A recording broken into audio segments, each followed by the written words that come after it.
you're going to want to take a You left. are not going to Then what believe you're going to this. do is turn onto Marcy and Brad Avenue. just broke up, and go past and the first apparently 3 she's lights happy and then about take it. the next left. I don't really then think drive 5 she's more happy, blocks but and you should be who there. am I to judge, right? Park on the Anyway, right. That's I'll what see I you heard later last tonight. night. It's hard to concentrate on two things at once, like texting and driving.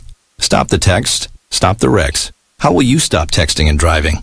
Tell us at stoptextstopwrecks.org. Brought to you by the National Highway Traffic Safety Administration and the Ad Council. This message is for all of you sitting in the passenger seat. And apologies if it gets a little uncomfortable. But how does it feel to be at the mercy of someone who thinks a random text is more important than your life? Someone who takes their eyes off the road while speeding along in a 3-ton hunk of steel. Freaky, right? Well, why not just ask them to stop? Or better yet, volunteer to text for them. It might be a little awkward, but believe me, you'll live. Learn more at stoptextstopwrecks.org. Brought to you by the Ad Council and the National Highway Traffic Safety Administration.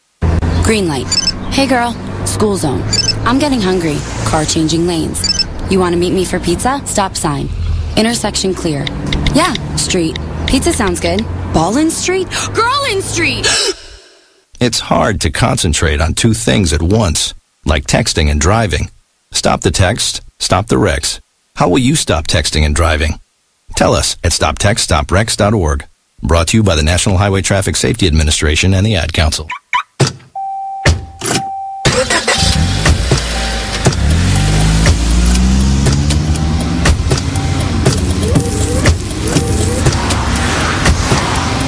Driving has a rhythm all its own. Don't wreck it with a text. Before you get behind the wheel, silence your phone. Or better yet, designate a texter. For more text-free driving tips, visit stoptextstopwrecks.org. Brought to you by the Ad Council and the National Highway Traffic Safety Administration. Green light. Hey girl, school zone. I'm getting hungry. Car changing lanes. You want to meet me for pizza? Stop sign. Intersection clear. Yeah, street. Pizza sounds good. Ballin Street? Girlin Street! It's hard to concentrate on two things at once, like texting and driving. Stop the text, stop the wrecks. How will you stop texting and driving? Tell us at stoptextstopwrecks.org. Brought to you by the National Highway Traffic Safety Administration and the Ad Council. You are listening to BeExposedRadio.com. Welcome to this week's Update on Salacious Life. I am your host, Dr. Wren. Hi Facebook, hi YouTube, hi Periscope. Welcome. I have maybe two of the best that's ever done it. Right here with me, my 4th show of Autumn Articulations, a creative collective, where I'm going to explore these musical geniuses to my right. Please introduce yourselves. All right. Ladies first. I am Jhane B. I sing. You sing. I sing. I act. Do a lot. I'm a mom. Yeah. Just doing it. Doing it. Absolutely. Living unapologetically, as we like to say on Salacious Life. Where J. Esquire, singer, songwriter, producer. Just dropped my debut album, Imperfect Gentleman, May 4th. So out here promoting that, trying to get it to where it needs to be at. Absolutely. Absolutely. Absolutely. See, y'all know I know because I love music. All types. I can tell you a favorite song in just about any genre y'all could come up with. Nice. Because I live for music. People introduce me to new music all the time. It's like it's drawn in this direction. Like somehow musical artists, most of them, like most of my closest friends are performing artists, you know. It's just like it just comes this way. I don't think I actively necessarily seek it out, you know, but music is so important to everyone's life, some way, some form. And with you two, I think what is amazing is that music is working through you, you know, which is very different than how music affects me and how I use music in my world. No doubt. What is some of the inspirations that you have? For me, inspiration. So, my daughter, she's the one of them. Okay. She's definitely inspired Welcome to motherhood. I know. I'm a veteran now. Same here. Yeah. She's definitely inspiring me to do more, just push further. Yeah. You know, stuff like that. They'll take you to a new level. Yeah, and then a lot of the just life. I feel like my life inspires me. Yeah. To push, further. And that's important to feel inspired, to find your own inspiration. Actually, I talked about that last week on the show. Oh, nice. Is, when you feel like you lost your muse, how do you continue? How do you, because I had a writer on the show last week, and she and I we're both writers. We were both performing artists, and both of us have kind of been on hiatus up until like very, very recently. And I ran into her and I asked her why, and she said, I lost my muse. That's tough. Right. And so I said, hold that thought. I got to go to work. And I was like, you want to discuss it? I was like, I can really, shift some guests, and we can talk, we can hash this out. And we not only talked about becoming like your own muse, finding your own inspiration, but becoming a medium, something that's even bigger, becoming the vehicle in which art is spoken. I think that's actually what I do more than more than anything. I remember going to see Fade to Black with Jay-Z, and I remember him saying, you keep the door cracked and let God in. And that's really how I live. It's very rare that I sit and really try to think of a song. In fact, I don't even write anything down, because I feel like, music should be a lot more fluent and more like fluid, as opposed to thinking it and trying to make a song and trying to sing or trying to rap. You know what I'm saying? Like, I believe in allowing it to kind of just come in when it needs to, let God and the ancestors whisper in your ear what you need to say. So that's kind of how I approach it. You know what I mean? So. Give me a whole new idea. See, like that. Inspiration, right? Yeah, things like and that. It comes, right. I feel like inspiration can come in so many shapes and forms, but it has to be very personal to with whom it's, in respect to. Absolutely. Yeah, because your daughter inspires you. I might think your daughter is the coolest, cutest, sweetest baby ever, but she may not inspire me the way, just to keep apples to apples, my son, or my daughter, it's not apples to apples, like for you, you've found an enlightenment within your space, and that's amazing. And that's for any artist, I'm sure. I mean, that's a level that we hope to achieve so that we can, what's the word I'm looking for? Manifest our greater self. Absolutely. That's the key word. And I think you got to go at it with purpose. You have to, you pray and hope that your energy aligns with God, but you got to put it out there. You know what I mean? When I was recording my album, in the very beginning, I had recorded an album that didn't come out like some years ago. A lot of artists say that. But my album was, I remember it being super sexual, and just everything was just, because that's where girl, I'm on my way. And I was in that space. You were in that space. And at the time, my oldest daughter, who's 11 now, she was 2. And I remember listening to it, and I said, I can't play this around her. I can't. I can't let my mother hear this and hope that she's proud of me and things of that nature.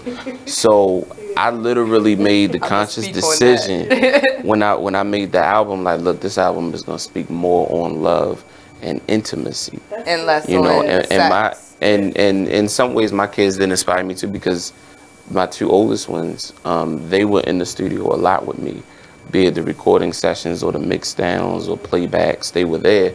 So I wanted to make sure that there were a lot of songs that they could sing on the album as kids, you know what I mean? And really not have to think hard about what daddy was saying, you know what I mean? And also I have girls, I have 3 daughters. Oh, so I really have to pay attention. A daughter is the best thing to ever happen to a man. I think it was karma. That's true. You think so? I mean, that's what my father says is the best thing. It's a beautiful thing. It teaches, it keeps you loving. You know what I mean? It keeps you could loving. commit murder in front of one of your girls. The blood could be covering them. And if the police asked them, did they see anything? They would be like, what murder? I didn't see anything. Because that's that commitment that comes with just being because you know, mothers teach the boys how to love.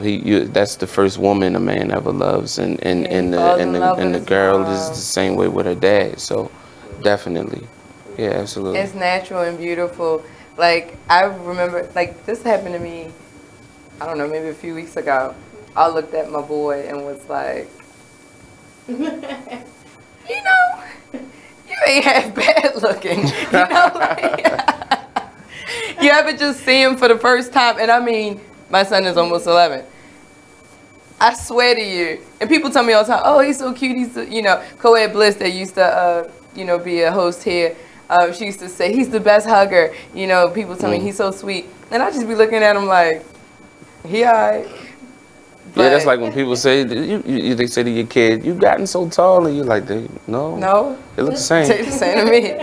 But been the same height since you were 3, and then you look like you did grow. We gotta take a break, but I did want to comment on something before it gets stale. You said, I wanted to make something that I felt comfortable with my mother listening to. Absolutely. Now, for a living, for a long time, you know, I sold sex advice, sex literature. I hosted live shows. I mean, I wasn't a stripper, you know, like I didn't necessarily sell myself, but I sold the industry and the idea of sex. Mm-hmm. And I remember the first time, like my first radio show, not my first radio show here. Yeah, my first radio show here, because then I could get explicit because I was on internet radio. My first radio show here, I called her and I was like, you should listen to my show. And I was talking about the 5 F's that you need for a relationship. So what F's to give, right? Mm-hmm. And my last F was fucking. Mm-hmm. And I went into this whole explanation. Right. Because I explained all of them. I went into this whole explanation. I mean, explicit parental guidance, you know, explicit conversation. And I knew she was watching. Like, I knew she was watching. We're not Facebook friends, but I knew she was watching. So the next day I called her and I said, Mom, so what you think? And she was like, that shit was good. She was like, do you really mean what you said about grooming? And this, and I was like, absolutely. She was in it. She was with it. You'd be surprised what your parents will understand. Mm. Like, for real. Like, we're always conscious of what we do and what our parents may think, but what's so funny is my father is quite a few years older than my mother. He was more hip to the game than her. She's a lot more old-fashioned. Like, I gotta get ready to take a break. Oh yeah. Word. Hold that thought. Absolutely. His father was older and more hip to the game. Right. Next week, don't forget, check out the new shows. Old School Bruja is coming to the Be Exposed family with the new Old School Bruja show. We'll be right back with Salacious Live Hump Day Discourse. Are you thinking about getting your GED diploma? Well, here at the GED Pep Talk Center, we've got a number of pep talks that can motivate you. Sometimes things don't always turn out the way you want them to. You know that feeling? People look at you and don't believe in you. You want some gentle encouragement. Then you're on your way to your GED diploma and a better life. But I know they're probably just a little bit nervous. You can find it in yourself to take that first step. You can improve your future. You can do this. I know you can. You need to start pushing yourself. Now get your game face on and take the first step towards a better life. Hurry up. Don't make me repeat myself. Whatever level of motivation you need to get your GED diploma, we've got a pep talk that's right for you. Call 1-877-38-YOUR-GED or visit yourged.org for your pep talk and find free GED classes in your area. GED is a registered trademark of the American Council on Education. Brought to you by Dollar General Literacy Foundation and the Ad Council. Be Exposed Radio. it's a family affair if you want to look at it that way. It is. I totally agree, and I believe I believe that this wisdom on the wall is going to be a movement, and that's what I believe we are doing. Is we're creating a movement where people essentially, even after we've presented in these workshops, then they'll be inspired to sort of document some of the things that they've gone through and empower somebody else. So it'll be like a chain effect. So they'll see that, you know, we were just 3 women who have gone through various things and experiences in our lives, and we just took the opportunity to sit down, put it in a book, and then it'll be a movement, and then other women will be inspired to do the same thing. Let me tell you, we are better together. We are so much better together, family. I'm telling you, when we band together, put our resources and our experiences together, we can create a movement, and that's what it's about, inspiring people to do more than what they may currently see of their own lives, that they can do so much more. So yeah, you are exactly right. The Inspired Radio Show. Tune in every Wednesday from 7 to 9 p.m. Whoa. The moment my son saw a redwood tree. It's huge! Is the moment I knew that for him, You can't even see the top of that thing! even the sky has no limit. There are some moments only the forest can inspire. Find yours at discovertheforest.org. Learn about forests near you and discover cool things to do when you go. Your moment is out there. Find it at discovertheforest.org. Brought to you by the U.S. Forest Service and the Ad Council. You are listening to BeExposedRadio.com.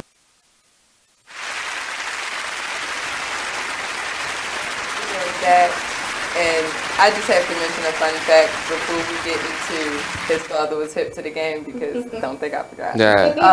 But he said something real cool, because we are approaching that really special time of year. It's funny because y'all would have thought I would have had this show the last Wednesday in October, but this was not planned. But we are having a Scorpios round table. Hey, this is a room full of absolutely, all Scorpios. So I just had to throw that out there a little bit, because I'm excited. This is another year, you know. Absolutely.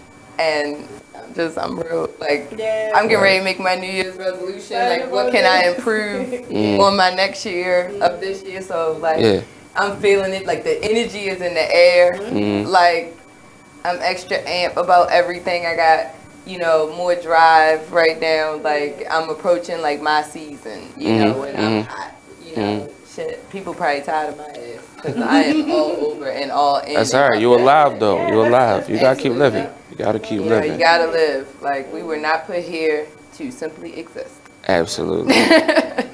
So, back to the topic at hand. We were talking about feeling comfortable expressing yourself in a genuine way, however you feel at the time, to our parents. Absolutely. So you were saying, like, you know, you mentioned I wanted something my mother could listen to. Yeah. But you said, but my father seemed like he was hip to the game. He was definitely hip. You know, my dad was a singer in the 70s. He was in the group in the Baltimore. Yeah, he was in a group called the Soft Tones. So he would hear stuff when it was straight out the like straight out the studio, and he understood every place I was going, everything I was trying to say, and you know how it was coming together. And my mother, she actually didn't hear any song off the album until the album came out. Oh. And I played it for her, and she was listening, and she was liking it, and she was like, I know you have kids, but I still have to get used to the fact that you are romantic, and you got women that love what you do, and it's always kind of strange to me to watch you on stage. So she's very old-fashioned in that. So, you know. I'm like excited about her. Like when I finish the EP I'm working on, I just want to see her like smile that she's good about it. You know, she's been very supportive, but it's just been like I haven't really seen my mom in that like oh my God, that's my baby. Except for like this one time I did perform and she was there. And I did like a, I can't remember what song I did, but I did this really good song. And it was like when she heard it, it was like she was looking at me like with excitement and stuff like that. I was like, that's what I want to see. That's what I want to continue to see. You know? And it's not that I'm doing it for her, No, but it's like I just there's another layer of that personal inspiration. when you're in your moment, you know, be it your moment of creativity or the moment you're expressing it or the moment of success, you want the people that you love to be just as much a part of it as you are. So, you know, the first time I ever got a standing ovation singing, my mother, that was the show my mother came to. Nice. My father was always at the shows, you know. That was his thing. My mother's like, look, I raised him, you know what I mean? You go do that, that's y'all thing. But she just happened to come and she sat in the back. And, you know, my father was like, your mother's back there. That made it all the more special for me, you know what I mean? So I definitely understand where you're coming from with that. You always want to make them proud, right? You always want to. I mean, absolutely. And you know, it's funny because I used to, I did, like, I was nervous. But it's funny because, like, I used to have this dumb rule of thumb that I would never do anything in public I wouldn't do in front of my father. That was, like, kind of a rule of thumb I always lived by. So I would never drink too much. I would never, like, you know, take my clothes off and be running down the street naked. Like, certain things I would never do in front of, you know, that I wouldn't do in front of my dad. But, you know, my father has been to, seen to, you know, so much of my things, and then he's been there, seen that so much before me that he recognized certain things about me that I didn't even know. Right. You know, he's had helpful hints to, you know, my ability and what to study and how to, you know, because I counsel people, so I have to, you know, stay up on the things that affect people externally because not everything is internal. You know, sometimes I hate to be crass, but if the pussy's dry, it's not always because she's feeling some kind of way. Right. It could be that she's being bombarded by, you know, people's, you know, shit on the outside. Right. And it's becoming internalized. You know, I mean, like, so if I'm, you know, people saying, oh, my girl won't do this or she used to do that, I have to start thinking about the whole picture. I can't stay in a bubble in my own space. And my father brought that up to me. Sex is so many different things, so many different elements to make it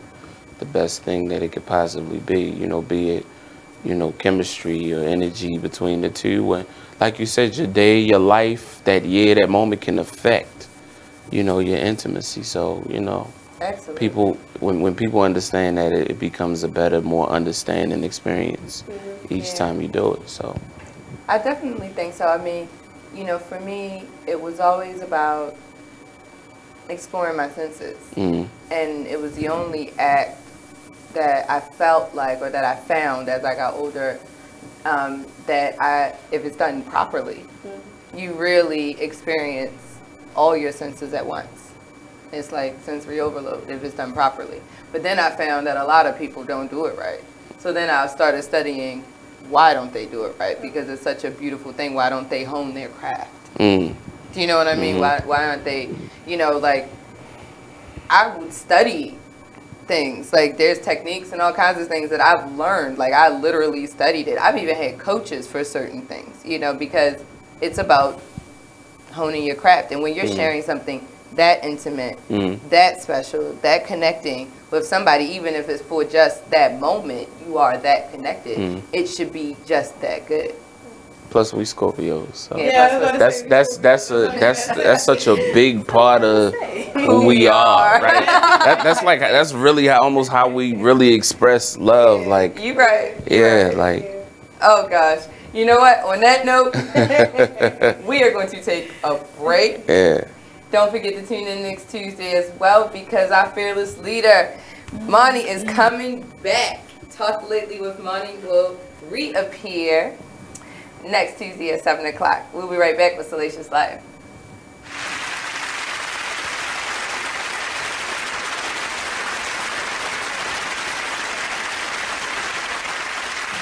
Business owners, need more customers? Offer fantasy sports contests and generate more sales. Restaurants, bars, hotels, auto dealerships, real estate offices. Whatever your business, fantasy sports contests can help you increase your sales and bring you more loyal customers. Visit Fanify.com or call 888-55-SPORT. Our software lets you customize contests fast and easy for your brand. That's right. Visit Fanify.com or call 888-55-SPORT. That's 888-55-SPORT or visit Fanify.com. Black by Demand radio show. 2 years ago. If you broke that bike and it don't work, that's on you, brother. I suggest you get that toolkit out back and then start working with it, right? Yeah. So my son's looking at me like, wow. And I broke down to him how we had got fixing flat tires down to a science. You understand what I mean? Sticking the tube in the water. Right? Talk to me, brother. You understand what I'm saying? Yeah, you know, critical thinking. And see, and we look at that now, and like kids, they not as on hands like we were back in the day. That's because nowadays you don't have to put the bikes together anymore. They can come assembled. Yeah, everything's coming assembled. In the store, they ask you like if you want it already assembled. Right. Back then, you just got the box with 1,000,000 pieces. Right, and today I don't think they could work with that. It's just like the thought process. Nowadays, you get a bike that's already put together. Now, when you were younger, you had to put this bike together. You got to put it together. That basically closes your mind into learning how to do something. Now. Yes. Now you're giving it something. So, okay, you take this, and this is what it is. Right. So now we have to run with this instead of teaching the child. This is how you put this together, so you see the result as this. Right. Critical thinking. I like that. Absolutely. So look, not to cut you off, Mr. Denise, but let's go to our first commercial break, and then we're gonna come back and finish talking about critical thinking. Hi, I'm LeVar Burton, and I'm proud to be a book person. How do I choose a book? Sometimes it's the cover, sometimes it's the title. I guess I'm pretty visual. If a book's really impressing me and the writing is really good, I will peek and see what the last paragraph is, because the endings of books should rock you. I am a book person, and if you're a book person too, read to a child and spark a lifetime of ambition. Join me at bookpeopleunite.org, because reading is fundamental. A public service announcement brought to you by Reading is Fundamental, Library of Congress, and the Ad Council. Green light. Hey girl, school zone. I'm getting hungry. Car changing lanes. You want to meet me for pizza? Stop sign. Intersection clear. Yeah, street. Pizza sounds good. Ballin Street? Girlin Street! It's hard to concentrate on two things at once, like texting and driving. Stop the text, stop the wrecks. How will you stop texting and driving? Tell us at stoptextstopwrecks.org. Brought to you by the National Highway Traffic Safety Administration and the Ad Council. You are listening to BeExposedRadio.com. We had a sidebar about the talent of this listener. Take that how you go. Now we are back with this week's Hump Day Discourse. I have my musical guest with me tonight, which is very, very fun, because artists always bring a unique perspective to life in general. And we celebrate life, we celebrate relationships, we celebrate living and love here on the Salacious Life radio show.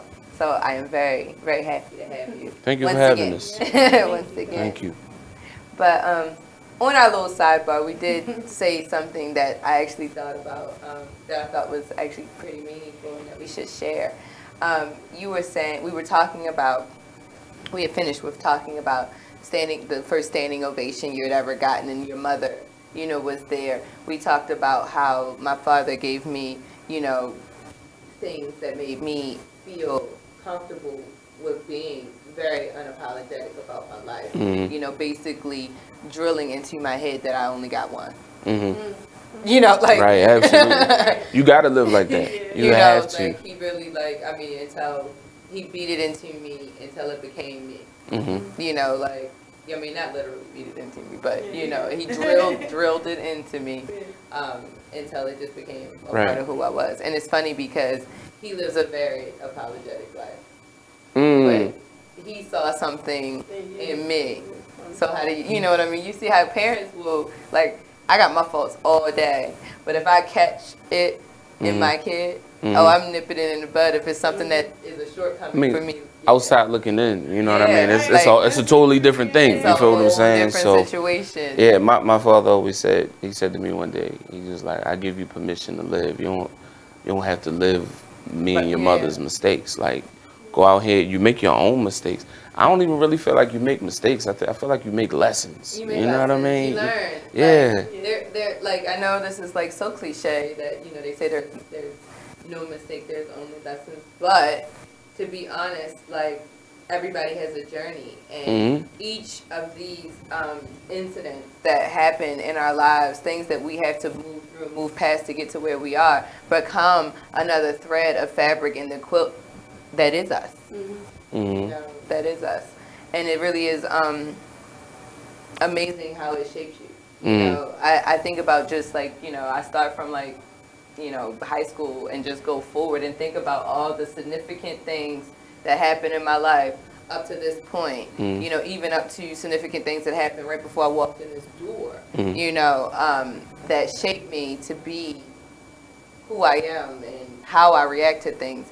And it's funny how those threads change you as you get older. You know, like when I was in my teens, things that used to really, really bother me a little bit less in my 20s because I had a few more threads, you know, and then in my 30s, a few more threads. Now, you know, good Lord, I'm on the road to 40 and nothing really bothers me too much anymore unless it's something I am deeply passionate about. And then if something's wrong with it, I can't quite handle that yet. I've not gotten to the point where I can be callous to the things I love. I feel like we're all in this season of really getting a grip on society and what the world is. You know, with social media, you get to see exactly what's going on everywhere. Or exactly what people want you to think is going on. Well, that definitely that too. But I think that we are. That tells us a lot too. That absence of truth tells us a lot of truth. Yeah, definitely.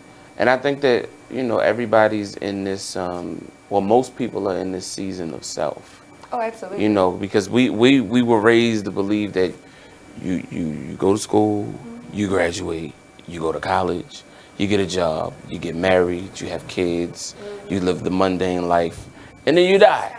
And you know what I'm saying? Right, the end, right? That's so very true. I can speak from experience where my journey started off very similar to that, and then that mind-altering, you know, world-shaking, turbulent event happens. I'm not saying that, and that can happen anywhere along that journey, you know, and it starts to tweak it. And then instead of like, you know, you go to college, you get married, you know, you have kids. For me, it was, you know, you go to college, you get married, you get divorced, you get married again.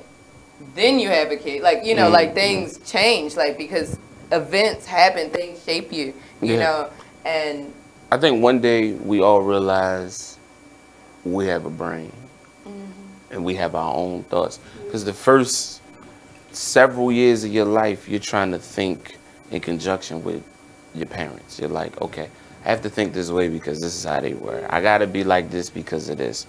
And then one day you're like, I don't really like the way that they did that. I wouldn't do it that way. I'm not about to get out here and do what they just did. And I think that once you start thinking that and you start putting that in order, that's when you really start living. You know what I'm saying? Do you find that, Jhane, do you find that you still, or you're breaking away from the view of, you know, like your parents have projected a you on you from the day you're born. We do it as parents. We'll always be the, you know, like I project a buddy however he is and looks and behaves as a grown man. We do not know, but I have my idea of what I think he's going to be like and what I think he should be like. And it's funny because we start to internalize it, especially as artists, we internalize it. And then we have to go through this whole like rebirth of who are we versus, you know, who does everybody want us to be? Do you feel like you've like really broken through it? Like our parents are like usually the last ones. That's the hardest work. You know, our friends project who they think we should be, how we should dress. You know, they're a little bit easier to, those bonds are easier to break off. You know, you can say, you know what, I really don't like wearing those kinds of dresses. I prefer to dress like this, or I prefer to wear my hair like this. Like those are easier bonds to break, but the one with your parents, just because I think it's layered, you know what I mean? It's layered on for years to years. They see you dribble a basketball and all of a sudden you're the next WNBA star, you know, or NBA star for you, you know, or they see you, you know, draw a heart on a wall and you're the next Picasso. Like, you know, and they start projecting these things on you, and then you have to get to a point where, especially as artists, we go through this turmoil. I feel that because we get to a point where we feel obligated to express ourselves. Like we don't have a choice. It's got to get out because you have this shout on us from all this projection. It's like we got to break through it. And if that means like you know, going kind of raw, which is what I still do, you know, because like it was layers. I'm still breaking, you know, like, but that's what feels comfortable in many ways for me, and you know, that's my way. You know, my writing is my way. But you know, for you, you know, you have to find your own voice, you know, and that's something you hear musicians say all the time. You know, I've trained with other musicians. Like I hear it, I've heard it. Find your own voice, you know, and it means something very different to someone who is actually manipulating a voice. Yeah, and that's just what I'm actually in the midst of now, of doing more of, because my grandfather is a bishop in the church. Ooh. Yeah. And my mom is a minister. So you're pretty much a PK. Yeah. And, it's just a lot. You're an honorary PK. Right. Poor thing. I know. Yeah. It's just a lot of things, like, you know, that I've noticed. You know, that they have taught me. I keep those things, but I also still go by my way. Yeah. So it's still me. Absolutely. Like, because you still have to be authentic. You know, and I am all about individuality. Absolutely. So that's just that. Like, and I told them, they're like, oh, they'll see me in like a fitting dress or something like that. Most of the dresses I have, they all fit. Like, so it's just that. Like, but they don't see it that way. They're like, you can wear a bigger dress, or you could do this. No, or it's you still can do that. no, it's just but it's more so. It's and I just walk and that's out the what door you feel like. I just walk out the door because I feel like that. You know, like, that's funny because clothing is the first natural form of rebellion. Like that's human nature. The first thing they do to rebel is with clothes. You'll see it soon. Soon as your daughter's old enough to put her own clothes on, you'll see her decide what she and really give you a fit about it. Like, what is that? First, right. That's the first rebellion. You know, like serious rebellion. Like, I want to be an individual, and they will pick out the green polka dot shirt with the orange, you know, checkered pants and the black and white shoes, and you'll be sitting there losing it because you don't want to take it, because you're thinking other parents are going to look at you like, you know, you let them walk out the house like that, and then you have to be bold enough to say yes, because that's what he wanted to wear, that's what she wanted to wear. Like, that shit is hard. That's their first rebellion, that's their first pushback. We're, you know, I think it's our obligation to slowly rebel as we evolve. You know what I mean? Like, we can't, if we didn't change peacefully, gently, but just change, we would never get anywhere. We would never grow as a people, you know, and I don't just mean like as a people, because we got to grow as a people. Like, I definitely feel like that, but I mean just grow as people in general, as human beings, you know, to learn to be. I had a post up like a week ago. I get into these mind thought things when I'm writing. I write in the morning when I'm drinking my coffee. And so I wrote this post the other day and I said, are humans better at destruction or creation? You know, and, you know, the feed just went mad with comments. I mean, I had inboxes, hundreds of them, like, you know, not my normal, like, you know, wake up to 100 dick pic kind of, you know, inboxes, but like, I had sure enough, like, real conversations. Do you actually wake up to a lot of those? Yeah, I do. Yeah, I do. That shit is crazy. I just be looking at people like, really? Like, you really think I'm going to stay friends with you, or I even care to see that? And that's how you say good morning to me. Like, we not in the same bed, so either, well, this is how I feel. We're not in the same bed, so either you're teasing the fuck out of me, which doesn't make me feel happy, or you're being rude, which doesn't make me feel happy. So nowhere in there did that dick pic achieve whatever you were trying to achieve, unless the whole point was you never wanted to hear or see from me again. And that's really, you know, I know how I'll get rid of her. Right. Right. Because it really is. Because to me, an unsolicited sexual advance like that, I mean, crass sexual advance, is kind of one of them deal breakers for me. I will solicit an advance if that's where my mind is. You know what I mean? Like, I will. There's no doubt about it. And very naturally so, you know. But an unsolicited, you know, let me eat your pussy, or send me a dick pic, or Just stay out my inbox. Women, y'all are so much better at that kind of thing. I think. How to solicit without Yeah. How to be alluring. Yeah. Suggestive. Yeah. I write. We have like 3 lines. Like, What did we do? I said yeah. I said y'all only got like 3 or 4 No, that's how I write. Actually, a lot of my stories and vignettes are always suggestive. They're really not pornographic at all. They're very suggestive. I know at one point for me, it was always, how do I say it without saying it? Yeah. And I tested that creative and smart with women, and then because I always y'all have it hard. Y'all at a disadvantage to start with. Not all of us. I don't. Trust me. Yeah. I'm good. I'm good. There's always exceptions to when you haven't learned, that's when you know Yeah. like everybody has their growing period where they've got to learn how to learn the art. Yeah. You know, I had a conclave about the art of sex. You know, because but people have to learn the art of attraction, art of there's a fan of everything everyone does. So there is a market that rocks with that, and then when you try to expand is when it becomes a thing of like, you know, because you can hit your target market pretty easy. I feel like usually people who like what it is, you hit your target market easy. Yeah. You know, so that means dating. Your craft, if you're selling it, you know, like whatever it is, you can hit your target market easy because typically the people who like your stuff the most have the most in common with you, which means they're probably running the same circles with you, right? So the target market, it's when you're trying to get bigger than that, you know, bigger than, you know, your 5,000 Facebook friends, you know, bigger than, you know, the people that come to your concerts or come to your shows. Like when you want your voice to be immortal. That's when you start. That's when things start getting a little funky for you. But you gotta get to that. Like every we get back to art. Everyone who sings or raps is not an artist, so they don't get to that point of thinking. You get what I'm saying? And that's why we don't have the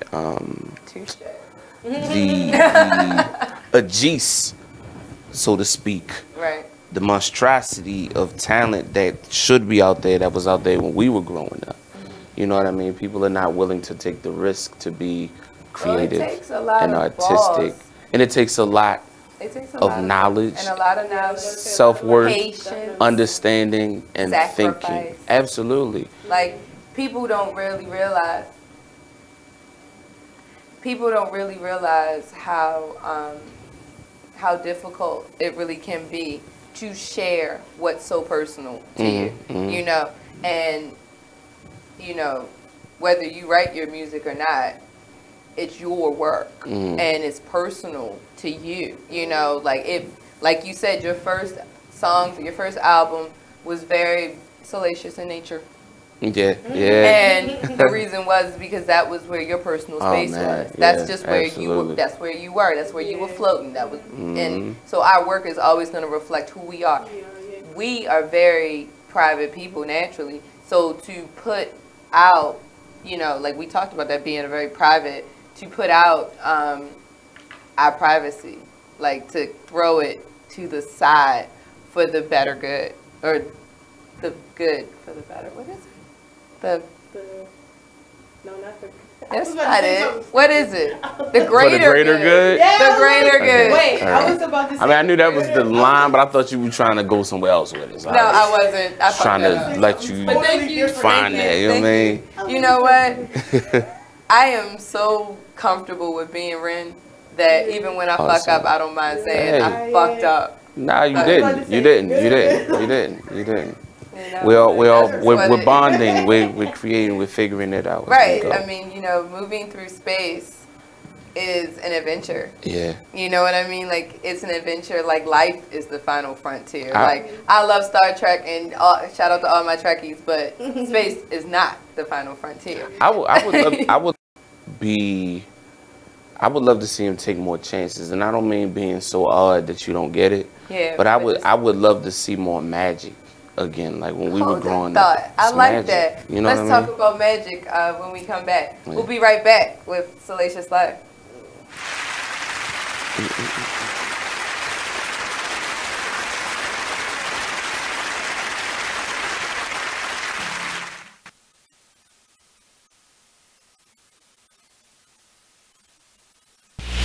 Join the Just a Bit Outside crew every Monday, 8 to 10 p.m. on BeExposedRadio.com. You want to start off? I think I'll get it out of the way on a who's not. Okay, do it. The Orioles. Right. They got swept by the Royals. They lost 4. Join the club that gives you stuff. Hey, thanks! Radio Loyalty. Here's how it works. Just click on the Radio Loyalty banner right now and sign up. Then, you keep on listening like you already do. But now you earn points. Those points add up, and you can trade them in for stuff in the Radio Loyalty store. Earn more points by sharing your station with friends on Facebook and Twitter, answering surveys, and by using the apps in the New Players App Store. Pretty simple, right? Radio Loyalty. Click that banner to join now. Hi, I'm LeVar Burton, and I'm proud to be a book person. How do I choose a book? Sometimes it's the cover, sometimes it's the title. I guess I'm pretty visual. If a book's really impressing me and the writing is really good, I will peek and see what the last paragraph is, because the endings of books should rock you. I am a book person, and if you're a book person too, read to a child and spark a lifetime of ambition. Join me at bookpeopleunite.org, because reading is fundamental. A public service announcement brought to you by Reading is Fundamental, Library of Congress, and the Ad Council. So, Jacqueline. Yes, Mom? I wanted to talk to you about something, and... Oh, wait, hold on. I just got a text. Oh, there's another one. Wow. Busy me. So, anyway... Oh, wait, Mom. I just got a message. My friends keep commenting on my comment. Oh, there's another one. So many comments on my comment. Oh, I can't wait to watch TV tonight. Playoffs! Hey, guys, check out my new video game. Pew, pew. Wait, Mom, what? What? Hold What'd you say? Wait a second, what? This weekend, unplug. Take your family to the forest. There's nothing in the world like experiencing nature firsthand. Trees, paths, bluebirds, streams. Getting closer to nature can get you closer to your family. To find the forest nearest you, go to discovertheforest.org. Brought to you by the U.S. Forest Service and the Ad Council. Here's what you missed on Salacious Life Radio. You know, when it comes to your children, especially if you're dating someone that you actually like, you do want it to work. So you're gonna hope and encourage the relationship between your child and that person because you like that person, you know, so you're gonna hope for the best. I mean, sometimes it just doesn't work and you can't make it work. You can't force it. It's like a branch. You keep bending it, eventually it'll snap, and even if you put it back together, it'll never be what it once was. But you definitely pray on it. You hope for the best, you know, because like nobody wants to spend the rest of their life alone just because a particular relationship didn't work out, but you had this beautiful creature as a result of it, you know. But you don't want to necessarily spend and you're not all of a sudden a bad person. You're not all of a sudden not going to fulfill this other person's needs. You, madam, are a harlot and a scoundrel. Because I had one kid while I was still married. Like, but what if you? I take that back. What if the situation turns around the other way? So you ready for your child to meet? They meet the person, and this person is a giver. So this person's buying your child lots of gifts and wanting to. I would usually. Do you let? You don't like if it's a birthday or some sort of holiday or something like that. Okay, and they want to get them a few things or get them something. Okay, but just on like a regular basis, like unless it's like Nestle's Quick or something that you can get from like, you know what I'm saying, or like Kit Kats or something like that. Like, no, don't spend a lot of money it's on. Unrealistic. I'm sorry, it's unrealistic. Like, don't try to buy his. Tune in live to Salacious Life Radio every Wednesday from 9 to 11, only on BeExposedRadio.com. You are listening to BeExposedRadio.com. That's personal. Yeah. We keep that offline. We are back with this week's Autumn Articulations, a creative collective. So we were talking about finding that magic, how all musicians are not artists. So their work lacks the magic. Yeah. I think that I think there can be technique, and then there's talent. I think there's people who take it serious and people who just do it. Like, and there's always going to be that. Yeah. And there's always going to be the people who have the nasty talent and don't really give a fuck, so they don't work at it, and then you kind of look at them like, you could be so much more. Yeah. Like, there's always that. I mean, if you think about let's just look at sports. You know, if you think about sports, there's always those players who have the natural talent, like Deshaun Jackson, just fast, just nice, just nice. You know, just to throw somebody out there. You know, and then you know you have the players that are good, like Joe Flacco. Yeah, he's okay. I mean, but he's like, yeah, but like he's, you know, they kind of giving up. I was trying to think of somebody that had like just, you know, who I feel like is doing this right now, and I hope he turns this around. But our second string quarterback here in Baltimore, like I feel like Lamar Jackson has a lot of just raw talent that he really, he could bring the magic if he could hone that talent, like bring it on in and really focus on his craft. He could really bring that magic. That's how I equate an artist bringing that magic. And what I mean by artists who have the talent and bring the magic, and there's the artists who have like maybe like there's football players who are just really good at playing football. They didn't have a talent for it. Right. They're good at learning how to play football. It was not natural. And it's a lot of it's a without being disrespectful, because everybody's got their own definition of art. Right. But absolutely. It's not. I don't feel a way a lot of times. Like I don't think anybody does.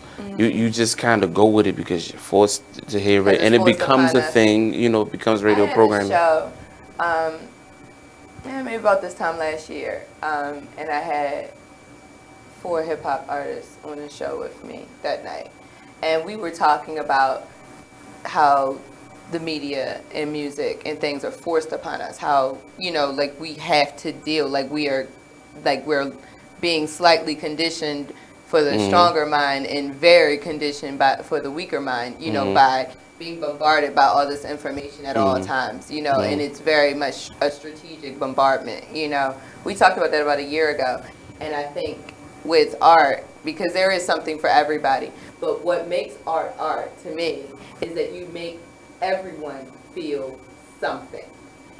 Just something. You know what I mean? Like, it doesn't have to be a good feeling or a bad feeling. Yeah, we all as artists love it when people love our work, that if that's the feeling that's manifested. But you know what? I like it just as much when people find contentment with my work. I find it just as satisfying when people cry from my work because it makes them sad or it makes them nostalgic. You know, like, I feel like art should make you feel something. And what I'm finding out is that a lot of people who would profess to be an artist, which I more power to you, for real, because the more the better is really how I feel, because there is something for everyone. I feel like a lot of them are very good at technique, but not necessarily have the talent or can bring that magic. And because they may be what society is calling attractive at the time, we are bombarded by it, and we learn, we're conditioned to like it.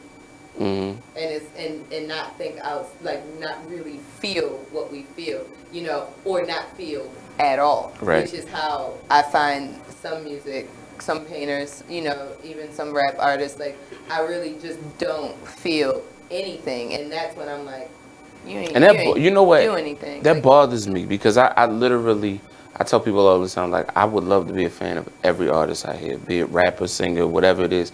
Like, I go into something with my heart beating fast. I'm like, they gonna give me something, and then when they don't, I'm like, right. Or they play me their music, and I'm like, yeah, I know, I'd be disappointed too. you know, we did a show. Me and her did a show last year, and they were acting a fool for each of us. But I felt like, but it was a lot of younger people, and I felt like they were looking like, this is the magic that my mama and my dad listened to. I mean, like, and they were like young hood guys and girls just screaming and losing it. But I felt like that was their first real experience with music that really makes you feel. You get what I'm saying? And hold that thought. Okay. Don't go to because I was just prompted that we need to take a break. Okay. So, you know, we got to do that. Yeah, I do. Don't forget, check us out, BigExposedRadio.com, home of Cheryl Underwood Show, Monday through Friday, 10 a.m. to 11. Thank you. We'll take a break. Yeah.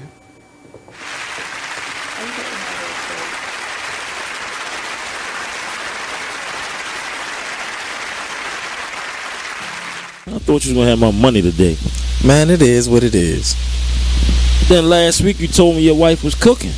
Man, it is what it is. Then again, I don't think I want your wife cooking because you don't like it. Well, it is what it is. This Fly T Miles, also known as Tyree Miles, and Mr. Miles the writer. Hip Hop K. Check us out every Friday on Be Exposed Radio. It is what it is, 9/11. Are they ready to? I know they're not ready to accept it, but yeah, exactly. That's my whole thing. Like, how many of them are really ready to think about it like that? None. You know, like I think the problem is like I don't even know how we got here, but it's inbred. You're not born to hate people. You're not born to distinguish between black and white and Asian and Hispanic. That's something that you're taught. You're taught. Point blank, period. Straight up. My daughter came home and told me that her white teacher was black. Maybe it's because it's how she treated her. She don't see any color. But when it comes to all her friends, all her friends are mixed. All of her friends have a white parent, black, African, Hispanic, other parent. So children don't see color. You breed your children. I'm not breed. Right. You raise your children to see that. Yeah, most definitely. They don't see racism. Well, I guess I met a little girl who had a black doll, and she said because the black dolls are prettier than the white dolls. But then I've taken a black doll and a white doll and put it in front of two kids, and it's a study that they've done before. You put it in front of two kids, and you put it in front of a kid, and you ask them which one is the nice one. Man, it is what it is. Man, it is what it is. Well, it is what it is. This Fly T Miles, also known as Tyree Miles, and Mr. Miles the writer. Hip Hop K. Check us out every Friday on Be Exposed Radio at 9/11. You are listening to BeExposedRadio.com. There's a rumor going around that Tyler Perry and Oprah are beefing.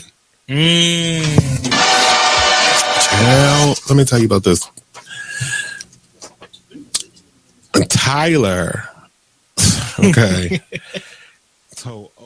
You are listening to BeExposedRadio.com. We'll be right back. We're back. Shit. I'm all thrown off because that conversation. We can't take sidebars here on Salacious Life, especially when it's an improv Scorpio roundtable. Hey, now. You never know what you're going to get, right? You never know what we're going to end up talking about. Absolutely. Shit. The week before last, I think we told a whole story, and by the in the middle of the story, the guy was getting in while he was driving down the street, and then by the end of it, she was going home like, I ain't never calling this nigga no more. So like things just change. Things change here. When in Rome. Which I will be.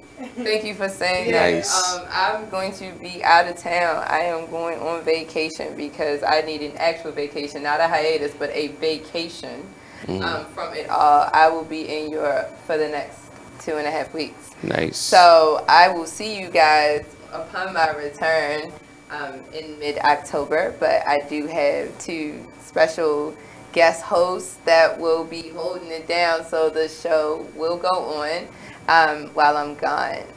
So shout out to La Fresa, the old school brew high. She will be hosting Salacious Life the night after her debut show next Tuesday, and my boy Jay Sully from Suno Ant will be hosting my show the week after. So I hope you guys tune in and give them a lot of support. We were saying about, because you were getting ready to go, and I felt like you were getting ready because we were talking about the magic in the music. In the music, and how artists just are missing the magic. Yeah. I think that people, because it's a dope time in the sense that everybody's independent, so you can do what you want. The question is what you want really what's needed? That's always the scary part of it. You know what I'm saying? Timing is everything. Timing is everything, and talent is everything. Right. And when you got to kind of have a combination of both. That is needed because, like, I'll say this, like, we've had pioneers in the music business that changed time.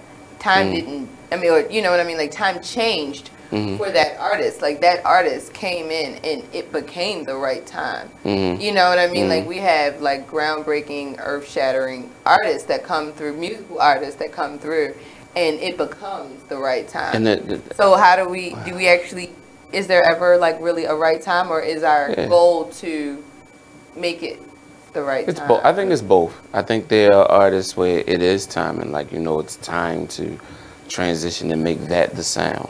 But then there are artists who kind of just bogart their way through, and you didn't expect them, you didn't know they were coming, and you're delighted when they come.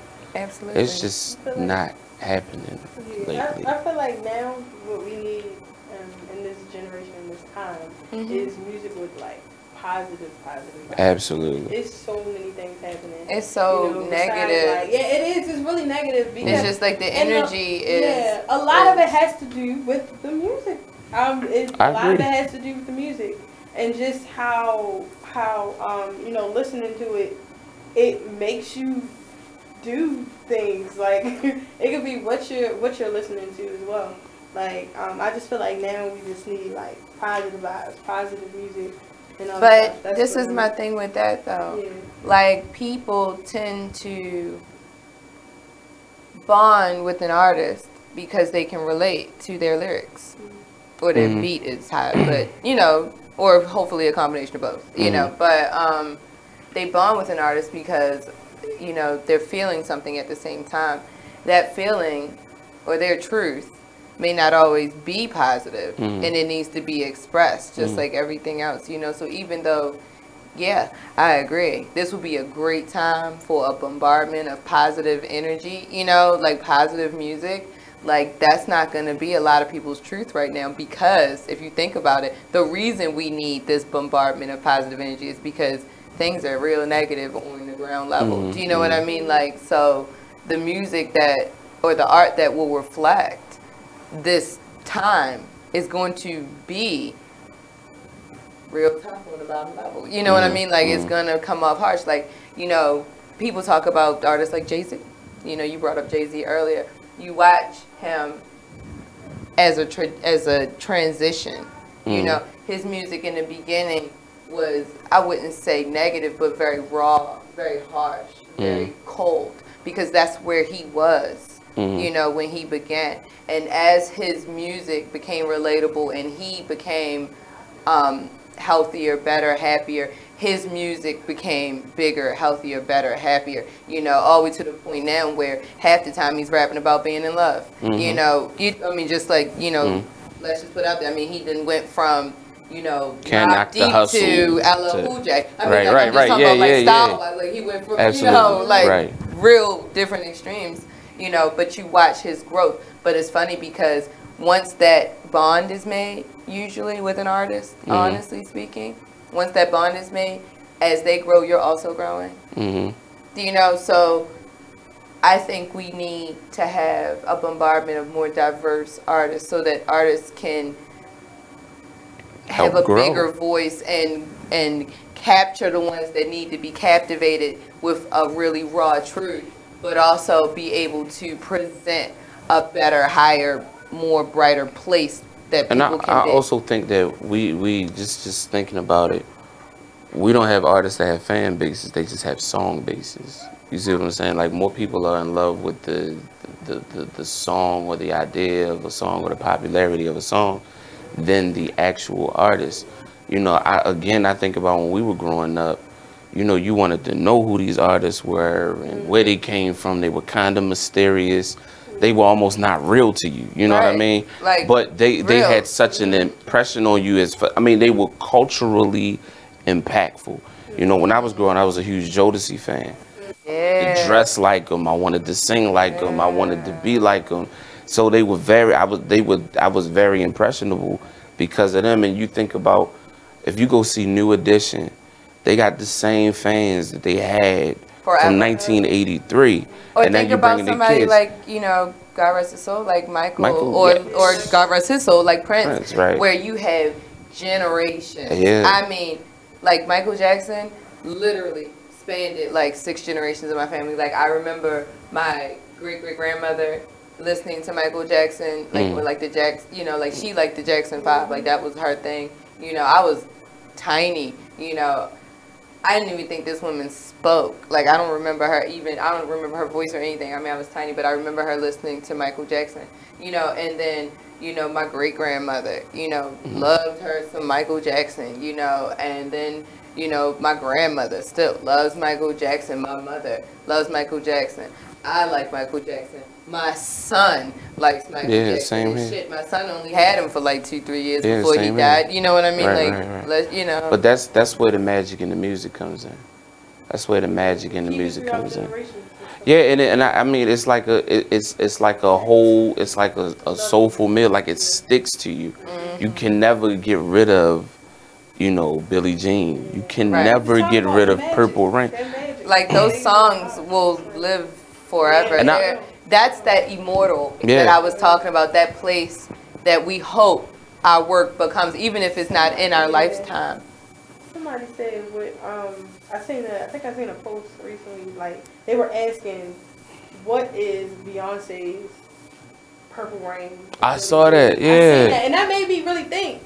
And I like love what Beyonce. song would last Beyonce, forever? That made me really think. I was like what? I think she has some. Yeah, for her generation, she does. You know what I mean? Ones that hit you like Purple Rain and Billie Jean. Like, and when we're talking several generations, I don't like, and she mad because like a lot of our generation likes, you know, Bay, and then my kid. I know my kid, you know, likes. I mean, he knows, and I don't know if he knows it because he knows girls like her, and he's like, I'm gonna know whatever girls like, you know, because he is very much a lover.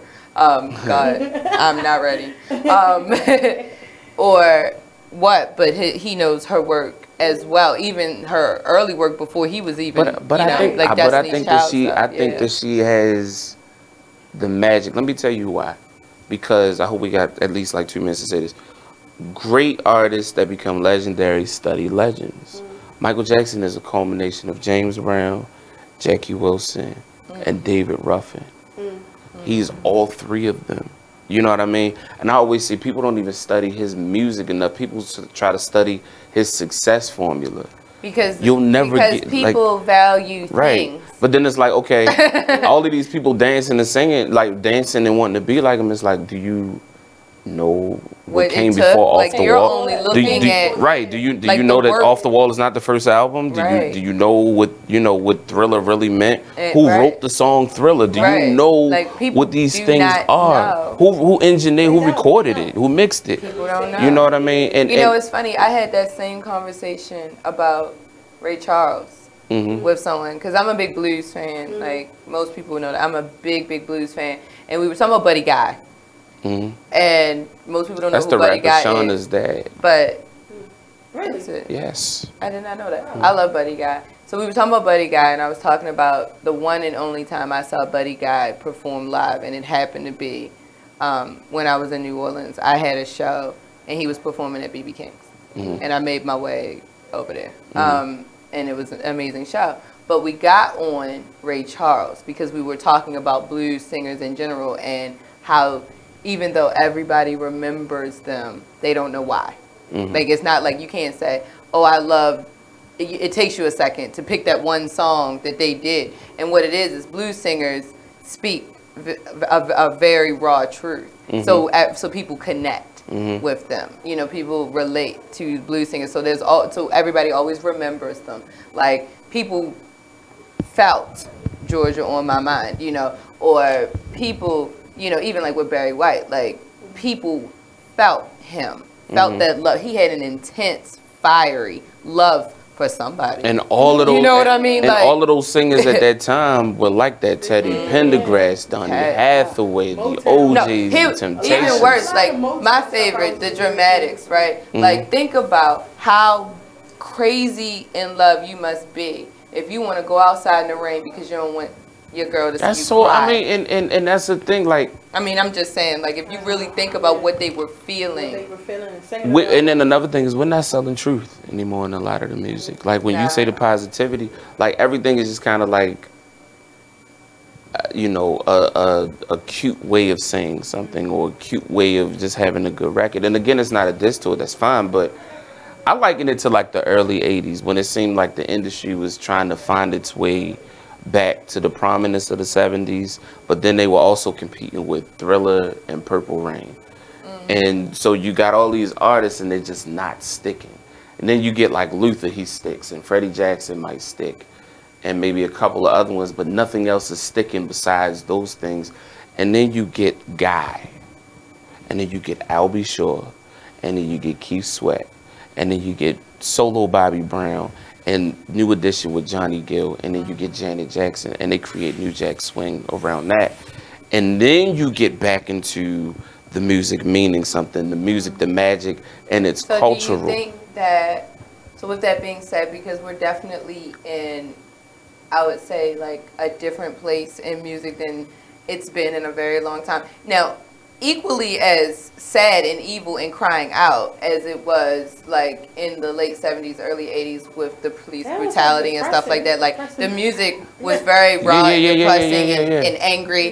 The music today is very responsive the same way. But there's a difference. I mean, it's so many things. But do you think that, like where I was going though, before you comment on that, do you think that, because I'll lose this thought, do you think that, like you said, this artist showed up, this artist showed up, do you think that strategically over time the divine purpose will be this artist will get in a certain place, this artist, I mean, we see certain artists are rising and becoming fixtures. Do you think it will become that over-encompassing and then music will take another big drive in a very passionate way? I hope so. I mean, I hope that... because it happens. Like, we've watched it happen.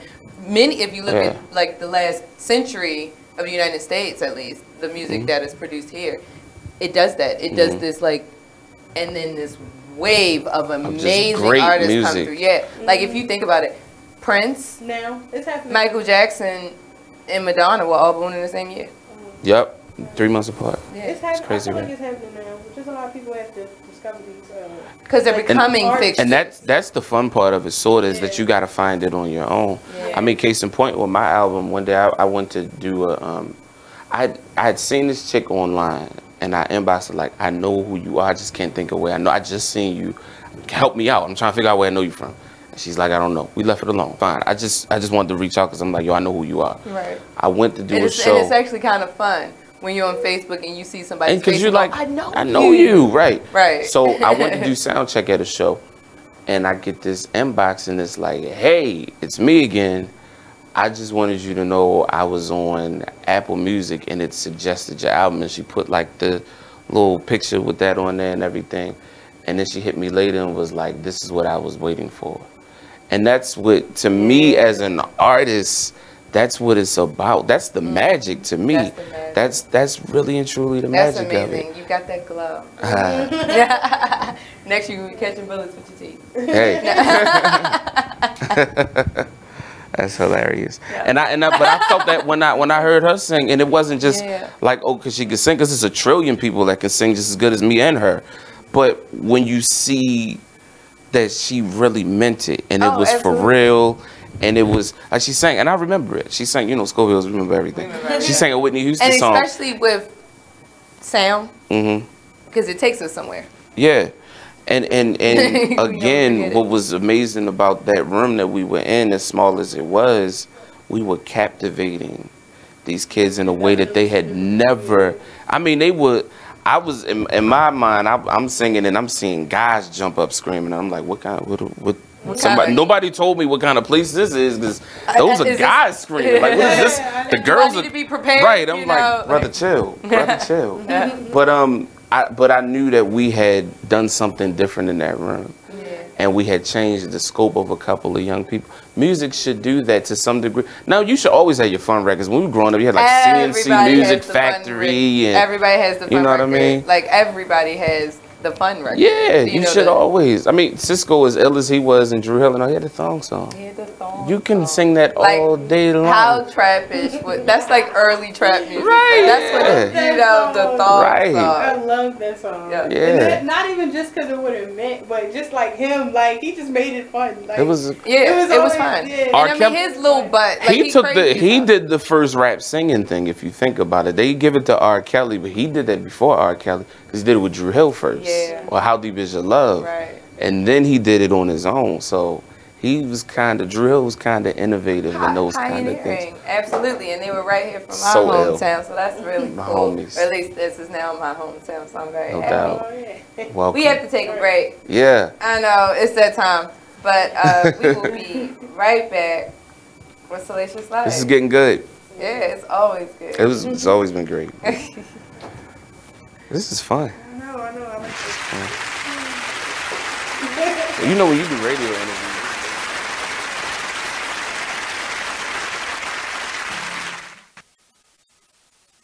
Check out this flashback from the Artist Exchange radio show. So you're your biggest asset. You have to practice self-care. Every entrepreneur has to practice self-care. You have to release yourself from toxic situations. Explain to us real quick, what is a toxic situation? A toxic situation is something that will control your mind, something that hurts you, something that you have to battle. Toxic. Hurt. If you're in a toxic situation, if you get hurt, if you get pain, if you get struggle, right? And if your spirit does not align correctly, that may be a toxic situation. So when I say you make that jump when your values don't align, you make decisions based on your values. And if those decisions don't align with your values, then that's when you say no. Tune into the Artist Exchange every Friday, 7 p.m. to 9 p.m., every Saturday, 12 p.m. to 2 p.m. live on BigExposedRadio.com. Whoa. The moment my son saw a redwood tree. It's huge! Is the moment I knew that for him, You can't even see the top of that thing! even the sky has no limit. There are some moments only the forest can inspire. Find yours at discovertheforest.org. Learn about forests near you and discover cool things to do when you go. Your moment is out there. Find it at discovertheforest.org. Brought to you by the U.S. Forest Service and the Ad Council. The Artist Exchange radio show every Friday, 7 p.m. to 9 p.m., every Saturday, 12 p.m. to 2 p.m. Real artist, real talk, real live on BeExposedRadio.com. I was meeting with a friend yesterday, and I've gotten to the point where don't ask me a question because the truth is going to come out.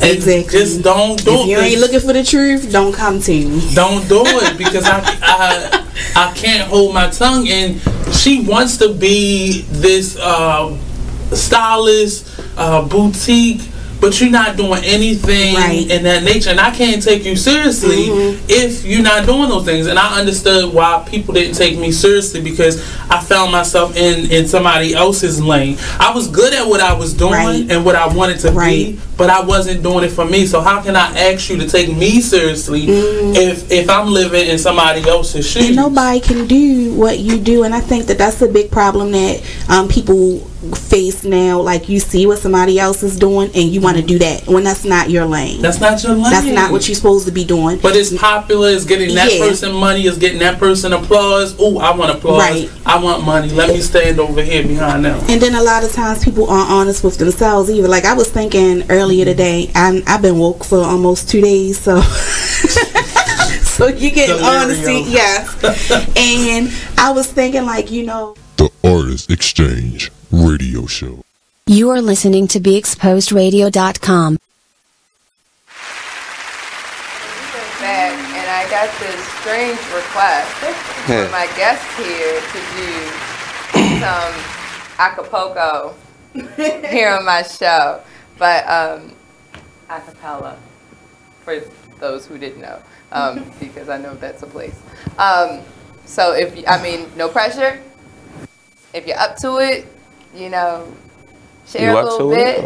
Are you up to it? You up to it? Nah, you go ahead. Ladies first. Nah, you've been doing it all night. Go Alright. Okay. Okay. All night long, I've been waiting patiently until I get so gone. We've been flirting kinda heavy, so the urge is strong. Ooh, and we can dim the lights and do everything you like. This is what I got in mind. Let's get sexy with it. Yeah. You don't have to be uptight. We can do just what you like. Girl, let's get sexy with it. Hey. Girl, I'm trying to make you see you're right where you need to be. Listen, girl, I got a feeling this could be a long night. Trust this ain't no feeling that you're gonna wanna fight. No, I'll give my all to you over and over. Baby, come closer. I'm trying to show you. Alright. Alright, yes. Giving it to us. It's hump day, ladies. Maybe you need to invest in this for next week. Alright. Just throwing that out there. Just throwing that out there. I'll post the link on my page. Go ahead, Jhane. Okay. Yeah. I'm gonna put all kinds of new emphasis on your name. You know, you gotta get slick with it. You talking about a singer, you gotta be like, yeah. You know, they don't just be like Beyonce. They be like Beyonce. Yeah. Beyonce. Like, you know. Alright. You don't know, babe, when you hold me and kiss me slowly, it's the sweetest thing. And it don't change if I had it my way. You will know that you are.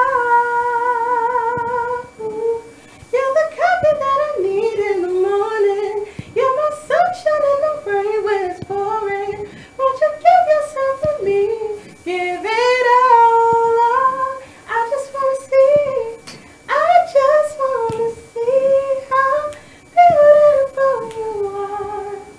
You know that I say it. I know you're a star. Where you go, I'll follow, no matter how far. If life is a movie, oh, you're the best part. Oh, you're the best part. Y'all should sing that together. No, that was wonderful. Oh, I got all kinds of goosebumps. Ellie. Got me feeling all unapologetic and shit. I can't with y'all. Oh. Word. Wiggly in my seat. That's dope, man. Don't leave me hanging. Don't leave me hanging. Don't be using. Okay, we just had a fun message. My figurative panties. She Is that threw for your me? figurative She threw panties at you. Her figurative I'm keeping this. For throwing it. I love Listen, true this. story. Let me tell you, me and my little brother Javon, we used to be in a group called Black Harmony, and one day we were just playing around, and we were singing at like loafers or something, right? Mm-hmm. And I'm singing, and next thing you know, something just hits me in my head. Somebody threw their And panties he taps me while he's singing, and he goes, "This girl." Right in front of her family. And then I picked them up and was like slinging them, but they were like, her father was mortified. But, oh my God. And Javon is like, you should keep, he says on the mic, you should keep those. I'm like, It was a cringe-worthy. yeah, but It sounds like it. I gave them back to him. I wanted to keep them because it was you know. Yeah. But thank you. That's true R&B. That's awesome. That's true R&B. I wonder, now you know what, now see, you done created a challenge. Hey. I gotta do it so somebody throws their figurative panties at one of my shows. I mean, if I had a not pen, I'd because throw my I asked them to figurative take boxes. their panties off, but because I've moved them so much that they feel like they should throw their panties. You know what? That might not be that much of a challenge at one of my shows. Nah, People taking their clothes off all the damn time. Because you so fly. You're so fly. Thank you. I got my moments. Nah. No, that was really, really awesome. Like, Thank you. and as I listen and see, because I'm getting to know you too, like, and see, it makes it better. You know, like, I met you like a week before I ever heard you sing. But I talked to you for a little bit that night, then I heard you sing, and then we became friends, and then, you know, I got to know you, so then I got to like you. And then your music just became that much better. It was already great, but then it became that much better. Same with you. You know, like, as I get to know you, the better it feels.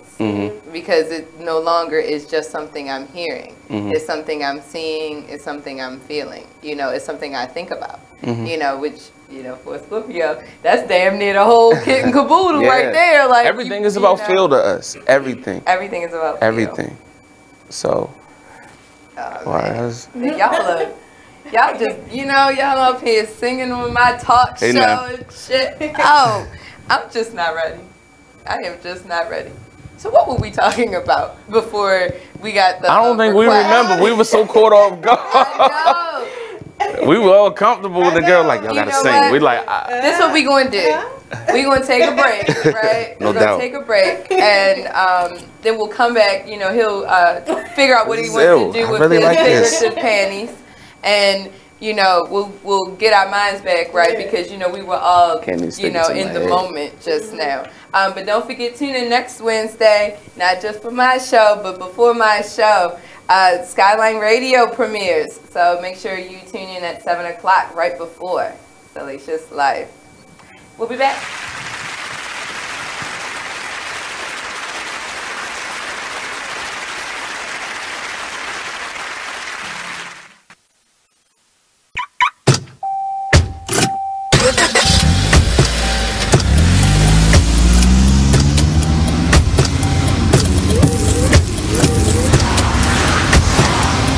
Driving has a rhythm all its own. Don't wreck it with a text. Before you get behind the wheel, silence your phone. Or better yet, designate a texter. For more text-free driving tips, visit stoptextstoprex.org. Brought to you by the Ad Council and the National Highway Traffic Safety Administration. Green light. Hey girl, school zone. I'm getting hungry. Car changing lanes. You want to meet me for pizza? Stop sign. Intersection clear. Yeah, street. Pizza sounds good. Ballin' Street? Girlin' Street! It's hard to concentrate on two things at once, like texting and driving. Stop the text, stop the wrecks. How will you stop texting and driving? Tell us at stoptextstoprex.org. Brought to you by the National Highway Traffic Safety Administration and the Ad Council.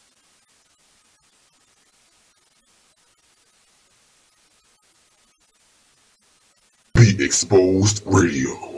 It's a family affair if you want to look at it that way. It is. I totally agree, and I believe I believe that this wisdom on the wall is going to be a movement, and that's what I believe we are doing. Is we're creating a movement where people essentially, even after we've presented in these workshops, then they'll be inspired to sort of document some of the things that they've gone through and empower somebody else. So it'll be like a chain effect. So they'll see that, you know, we were just three women who have gone through various things and experiences in our lives, and we just took the opportunity to sit down, put it in a book, and then it'll be a movement, and then other women will be inspired to do the same thing. Let me tell you, we are better together. We are so much better together, family. I'm telling you. When we band together, put our resources and our experiences together, we can create a movement, and that's what it's about, inspiring people to do more than what they may currently see of their own lives, that they can do so much more. So yeah, you are exactly right. Be Inspired Radio Show. Tune in every Wednesday from 7 to 9 p.m. You are listening to BeExposedRadio.com.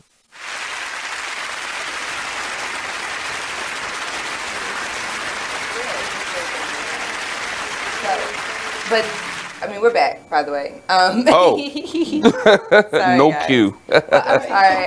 All good. I'm listening to you guys because I mean, it's funny. I have a talk radio show, but I love to listen. Yeah. Because I'm processing. I'm constantly like, you'll see me looking down, and it's not because I'm not paying attention. It's actually because I'm probably hyper attentive to what you're saying. Okay, like I have to take away some senses so that I can really heighten the ones that need to be working. So I'll look down at nothingness so I can hear you better and think about what you're saying, like really process.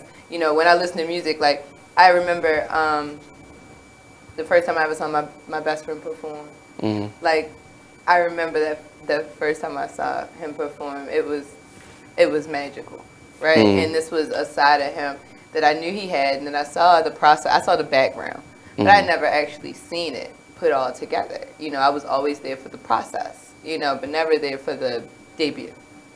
So I was there, and this was like not that long ago. This was like a few years ago. We've been friends for like a long time. Not going to say how long. But I remember thinking to myself, like, while I was listening, I completely like went into this zone. Like I took in what was happening, you know, like in a different way. 'Cause I saw him for a while. I watched him. I watched his movements and things like that, so that I could have, you know, real critique. Because as a person's friend, like you have, if you're gonna call yourself a friend, you've one got to be there to support them, and two got to be brave enough to tell them when they fucking up, whatever that is, something small or big. You got to be, you know, my friends check me all the time, like my real friends. That's how I know who my real friends are. Because they would check my black ass, you know, like, and with no apologies, like, Wren, you know better, bitch, you know, and I'm like, oh, all right. You gotta have that, man. You know, because if you don't have those kinds of friends, listen, it's not real. my two best friends actually picked the final masters that went on my album. Yeah. They would have went like, that's not gonna work. This one doesn't feel like anything. But this one, you gotta leave with something. And your friends, your real friends, the ones who know you too, they can not only know what will make you feel like your piece is finished, because you can't distribute until you feel like you finished it. You know, because shit, I got books I've been writing for years. I've got books that are written I've never thought about publishing ever. You know, just because I don't feel like they're finished. Okay. So your friends fall into this place where they become your editor, your friend, you know, your critic, your fan, you know, all at once. And then they're listening to your music. Mind you, it's like you sharing a piece of yourself with them. So like I've talked to my friends on the receiving end of my shit before, and they're like, no, it really, thank you for asking me to help choose, you know. And you know, so it's funny that you should say that your friends help you pick it, because your real friends, like your real ones, like they show up, you know. Like the reason I met you is because of a person I consider a real friend to me. You know what I mean? That's why I was there. And yes, did I want to see everybody else that was performing? Absolutely. But I came there to support one person. And that was just really what it was. I was introduced to many really good artists that night, and then I went down memory lane, you know, and that was amazing. But I came there because of a friend, and not only did I celebrate the accomplishment, but I said, look, you should have did this, or you could have did that, or, you know, watch when you do this, because that's a real friend. You know, I don't think all of us like really like, and I think social media has made it so that we don't always decipher, like, you know, who our circle is versus who our friends are versus who family is. Like, you know, those are layers, you know, and then who we just kind of know. You know, like I would say you guys are in my circle. You know what I mean? I wouldn't call us friends quite yet. We're getting there. We spend more, like, when we're getting there, you know. But you're definitely in my circle. You're definitely just not two people I know. You know, you've shared pieces of yourselves with me. That makes us a little bit more than just two people I know, you know. And as we move between those two layers, this is like the fun part, because then we start this like little mini journeys with each other, you know. And that's when it starts, you know. And then maybe, you know, who knows, 5 years from now, I might be sitting there helping one of y'all pick the final master on one of your, you know, albums that you're, you know, already a triple platinum recording artist, and you'd be like, you know what, I'm gonna call Dr. Wren and say, you know, get her up there, she'll help me figure out which song, you know. And you may have, you know, hundreds of thousands of dollars worth of equipment and, you know, talent and engineers working for you, and you might just think, I need that real opinion. And who knows, we may get to the point where that real opinion might come from me, because because we're just really those. We're looking forward to that. You know, definitely looking forward to that. It's definitely, you know, I love the journey with people. You know, I love to move parallel to people. That's another thing that I'm known to do. Like, we wouldn't necessarily be called friends, but we definitely move very parallel. So every so often we cross, and those small interactions is they're always special. They're always unique, and they're always just you know, ours. So I like to move parallel, and then, you know, there's the friendships where we move together on journeys, you know, And I love friendships because friendships go like this. Mm-hmm. You know what I mean? Like that's Mhm. the journey with the friendship. Then you have like your partner, your lover, where you literally move in unison. You know, a little bit of her, a little bit of him, a little bit of her, a little bit of her. You know, like you Mhm. just move in unison, which is, you know, really, really cool. You know, there's all these levels. Like, I mean, that's what I study. Like, I sit there and study social interaction, you know, because how can I tell somebody how to, you know, beef up their sex life if I don't understand how to interact? You know, Mhm. like I have Mhm. to study it, Mhm. you know. And watching people's relationships, to me, is better than anybody's soap opera. You seem better like than you any give movie. like the best advice to your friends. I feel like you're the person that they all call. You know, when it comes to relationships, Mhm. typically, Mhm. you know, I kind of became like the go-to. Right, I kind of Mhm. became the go-to person. One, because I'll say what they want to say and don't feel comfortable saying. And two, like I genuinely want the people I know to be happy, and that's very important to me. So I will be brutally honest, but I will wrap them up in love like a blanket fresh out the dryer. You know what I mean? Like, for real. You know, like, yeah, you fucking up, but baby, it's okay because we still love you. You know what I mean? We in this together. You ain't by yourself. You know, like that's really, you know, that's me, and I think that's why. I mean, I've lost friends because of my honesty. You know, when it comes to relationships, and you know, and it's easy. And I tell them all the time. I said it's easy for me to watch your relationship and critique it because I'm on the outside. Love is Blind was not just an Alicia Keys song. Mhm. It's real. Mhm. You know, it's real. And that's what makes relationships so interesting, scary, delicate, and absolutely, you know, delicious. Mhm. For real. Because you're in it. You don't know if you're really sure about what you're feeling or thinking, or if you're just that in love that you're projecting those feelings and thoughts onto people. And you really don't know until either you break up or like you last forever. Mhm. Like Facts. Love is a choice too. Love is very much a choice. Just like I tell people all the time, I was like, you know, marriage is a decision. Love is a choice. You know, motherhood is a decision. It's a choice. Fatherhood is a decision. It's a choice. Like there is not much in this life that we don't have the ability to turn our backs on it. Whether it's the right thing to do or not, whether it's the best thing for us or not, there's not much in this life that we don't have the ability to walk away from. You know, so what do we choose? Do we choose to live the, you know, big, grand, unapologetic life, the things that make us feel full? And see, that big, grand life may be just you in a room with a bunch of books. Like, whatever that is, whatever your big, grand life is that, you know, is that the way? Or do we allow society to tell us what we should feel and how we should feel? Or are we too afraid to be ourselves? Because that happens a lot. I have that a lot. I have a lot of like anxiety sometimes with just being very much myself. And it's funny because it's only that way with the people I love. I'm more like calculated and like uncomfortable with the people I love. It's funny, strangers, I'm completely, I don't, you know, because I mean, I don't have any emotions vested. But with the people that I've invested in, the people that are close to me, the people that I love, like that's when, even though that should be when I feel the most comfortable being my authentic self, that's when I think I put myself under more scrutiny. I am much worse at a dinner party with my closest friends than I ever am on stage with 500 people in front of me. Talking about the same thing. You know, like I can do my radio show all day, talk to people all over the world, literally. And a dinner party, talking about the same thing we're talking about would be a lot harder. Because these people and their thoughts of you and their opinions of you matter. They matter to me. Yeah. They matter to me. It's like, do I say anything? Am I talking too much? Like, does my breath stink? Like, I'm so conscious of myself. Versus, like, I gotta be honest. If I don't like look down at the screen, I could not tell you what I have on right now. I don't even remember which glasses I picked up before I walked out the house.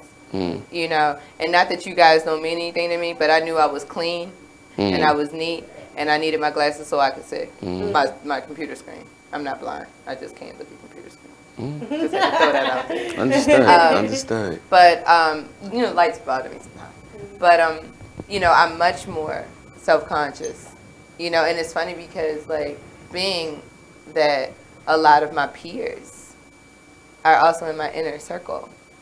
You know, you find the overlap. I'm performing on stage, but I got those chosen few in the audience, and I'm like, you know, what are they thinking? What are they gonna say?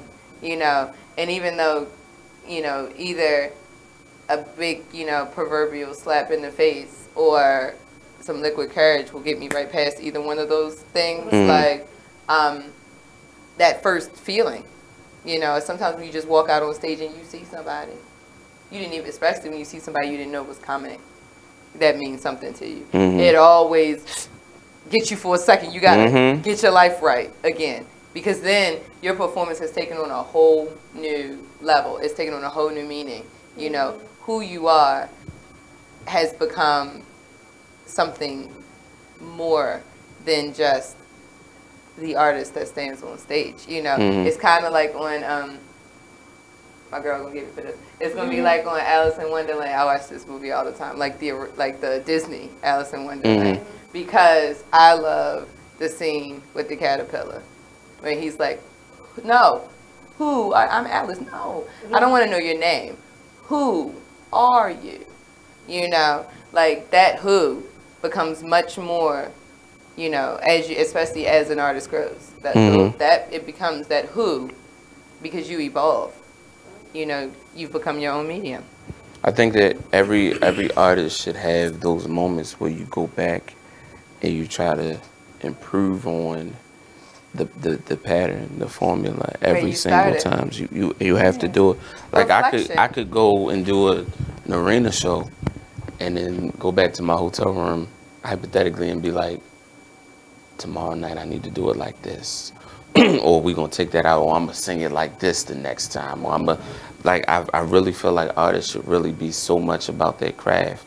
And one thing I know I try to do is, like you said, when you see that one person, I try to make it that everybody in the room is that person. One person. And that's usually, and it's funny because I actually treat people that way. Like, the people who are the closest to me, who are the most special to me, like, they know it because of something else. I can't tell you what that is. Because I typically treat people like, I put out the kind of positivity I just want in the world all the time to everybody. So like you, when I go out on stage, especially if I'm talking about something like, you know, extra, you know, improper, like everybody becomes my lover in that whole room, you know.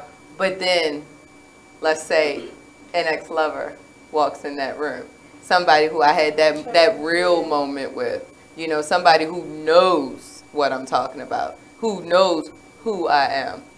You know what I mean? Like, that whole situation, it only take me a second, but I be having to. I don't like when they. I don't mind when those people are there, but I would much rather people who are getting to know Jay Esquire is there, because you don't want somebody that's like, I know him because he's so and so, because for some reason that's the weakest link in the room. It is the weakest because then link. it's like, a lot of times people don't see you for that thing that you're presenting. They see you for who you actually are. And it's like, I feel like that's almost like not the place to do that. You know what I mean? So, because that's the person that's like, I know them when, you know, they got food stuck on the side of their mouth, or I know them when they're sweaty, and I know them when fun people to know. Great, but you know, they got, for me, like my crew, if they come and they have to provide that comfort and that hypeness, if they're gonna do that, they can't just sit there and just look at me like, I already know you, I know what you're about to do, I know the whole show.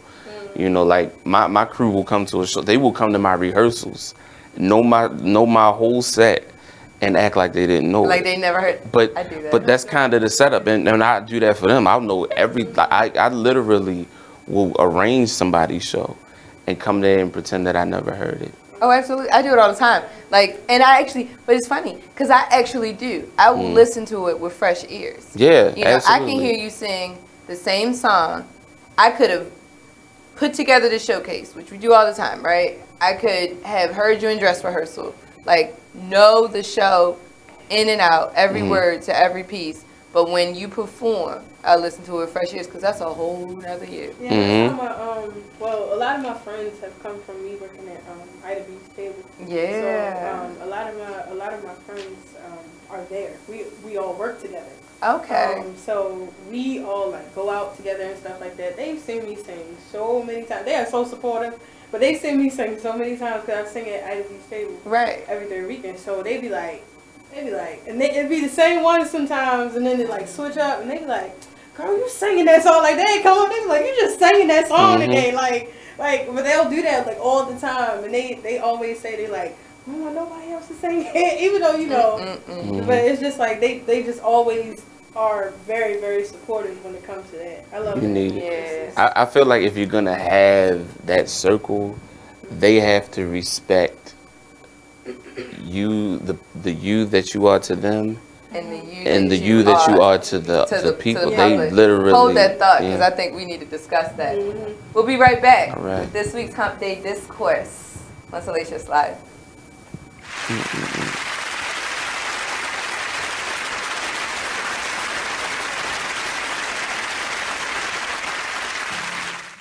Be Exposed Radio. Well, if you made them, take care of them. Yeah, that's period. The real. Right. That's the real deal. It's period. Right. And all that old money shouldn't go toward this. Money should go to if the child is with one of the parents 24/7, 7 days a week. You don't even come get your child every day. You come get your child once a month maybe, or once every 3 months. Right.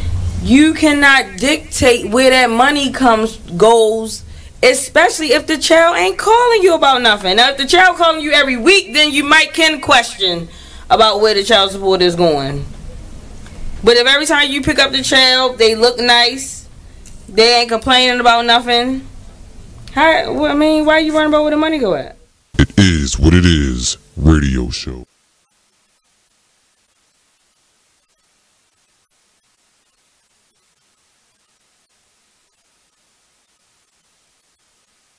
Hi, I'm LeVar Burton, and I'm proud to be a book person. How do I choose a book? Sometimes it's the cover, sometimes it's the title. I guess I'm pretty visual. If a book's really impressing me and the writing is really good, I will peek and see what the last paragraph is, because the endings of books should rock you. I am a book person, and if you're a book person too, read to a child and spark a lifetime of ambition. Join me at bookpeopleunite.org because reading is fundamental. A public service announcement brought to you by Reading is Fundamental, Library of Congress, and the Ad Council.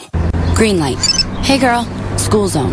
I'm getting hungry. Car changing lanes. You want to meet me for pizza? Stop sign. Intersection clear. Yeah, street. Pizza sounds good. Ballin' Street? Girlin' Street! It's hard to concentrate on two things at once, like texting and driving. Stop the text, stop the wrecks. How will you stop texting and driving? Tell us at stoptextstoprex.org. Brought to you by the National Highway Traffic Safety Administration and the Ad Council. You are listening to BeExposedRadio.com. Aries for me. Where's that? So, since we were underneath, we might as well finish this. Let's see. We were talking about, for you guys that missed it, this is the last segment, so we're only going to talk about this for a second. Yeah. But on the break, we were talking about dating people, and the relationship was something traumatic, whatever it was, that you like are turned off of the sign for the rest of. I'm like that with Virgo. I can't with a Virgo. I have friends that are Virgos and I love them to death. I've dated Virgos. Yeah, shout out to Rich James, bitch. Happy birthday to you. But I'm like that with Virgo, and it's funny because I'm very like naturally attracted to Virgos. You know, but. That's a compatible sign for Scorpios. Is it? It doesn't work for me. That is, and Taurus is actually our opposite sign. Yeah, Taurus is our opposite sign. That's why I don't like them. So for me, dating them, for friends me, with them, we like this, like we good. We good. But dating is a whole nother. For me, it's Aries.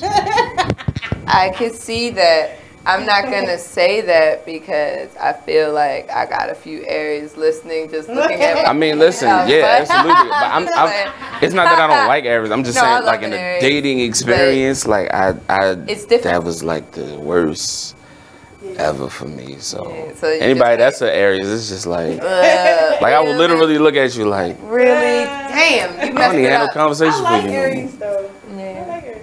I mean, I guess, you know, and I really do believe this. Like, you know, I was saying to my engineer, remember she was walking out the door, I said, Scorpio men are very different than Scorpio women. Even though we have a lot of similarities, like as far as the way we react to things. Yeah, my mother's a Scorpio, so yeah. It's very different. You know, like that's one thing I can say about, like, you know, I don't know about every sign, but with our sign, the males and females are very, very different, and you have to be prepared because, like, I've dated Scorpio men and Scorpio women, and it's it's a very, very different experience. Like, I love a Scorpio woman, you know, like that was cool. I can do that. Scorpio men, even though our relationship was stronger than the bond was, the heat and passion and fire was so hot. It burnt out. Like it burnt out. Like it burnt so quick and so fast. Like it just, you know, it was like it was like something. Yeah, it was like a piece of tumbleweed, you know, catching on fire. Yeah, it was just like I'm not saying like a little off like mentally, but y'all just like a little off for me. Like, I mean, I love y'all for real, but y'all just a little. I'm not even. I can't even say that. It's just that, like, I just know it's like it's so much. You know what I mean? And like the clash of the titans. Like, I mean, it's like, and it's hot. And if it gets bad, because it's really bad. And but the one thing I do love about dating a Scorpio is that, typically speaking, before it ever gets like nasty, unless we're just that attached, because you know sometimes that happens, we can usually cut it so that we can preserve the friendship. Like usually we'll be like, ooh, that's true. Yeah. Let's be friends. Let's be friends. Like this isn't going to work. A lot of the Scorpio. I'm friends with most of my exes actually. Like, or at least cool with them. I think I dated like 4 Scorpio men. The only 2 have I actually been able to be friends with. Like, it was, it was like too one, hot. it was just like you let it go too far. I was like, yeah, could we be friends? And like the pride, and he was like, nah. We're not about to do that. Nah, I see you around if I see you around. But it was like, I was like, for real, like, dang, like. That's funny. That's funny. Yeah. I mean, no, I really like. That's actually really funny because like, I've had explosive relationships, you know, or not even explosive, but they exploded at the end, you know, like it got too hot and it was like, you never really quite knew, you know, like what happened. But we're winding down.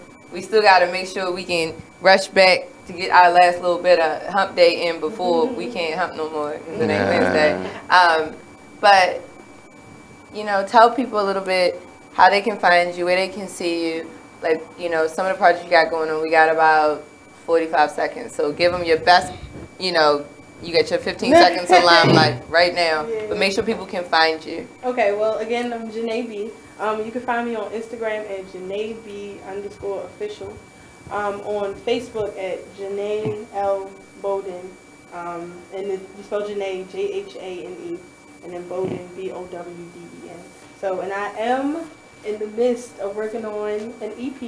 Okay, so we'll be looking out for that. We'll be looking out for that. Feel all the vibes. Absolutely. That's what I'm Gotta feel something. For me, social media, you can find me on Facebook.com/JESQ Music. Instagram and Twitter at JSQ Music, which is JESQ_music. And this little baby right now, this is in stores right now.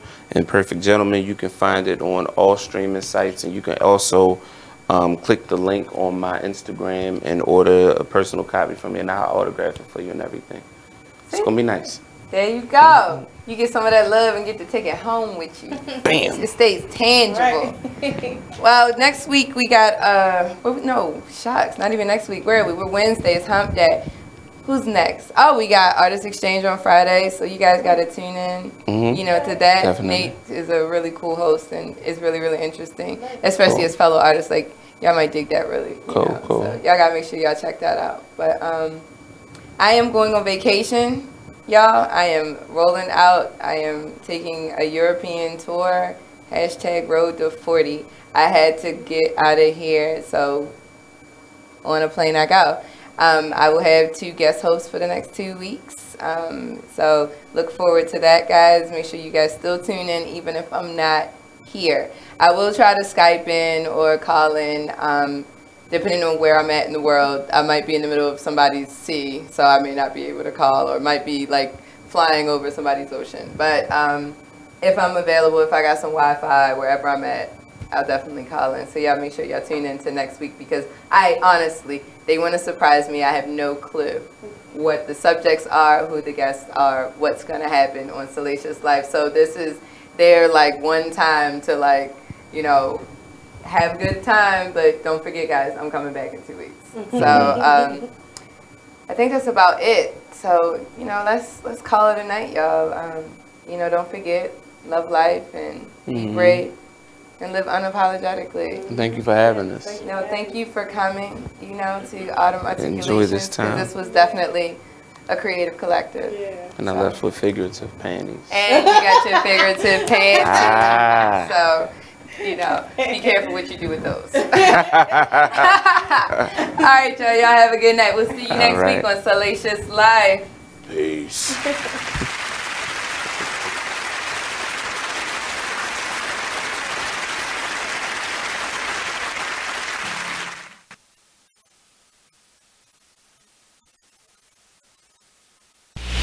Join the Just a Bit Outside crew every Monday, 8 to 10 p.m. on BeExposedRadio.com. You want to start off? I think I'll get it out of the way on a who's not. Okay, do it. The Orioles. Right. They got swept by the Royals. They lost 4 in a row, and the last 5 games have all been decided by 1 run.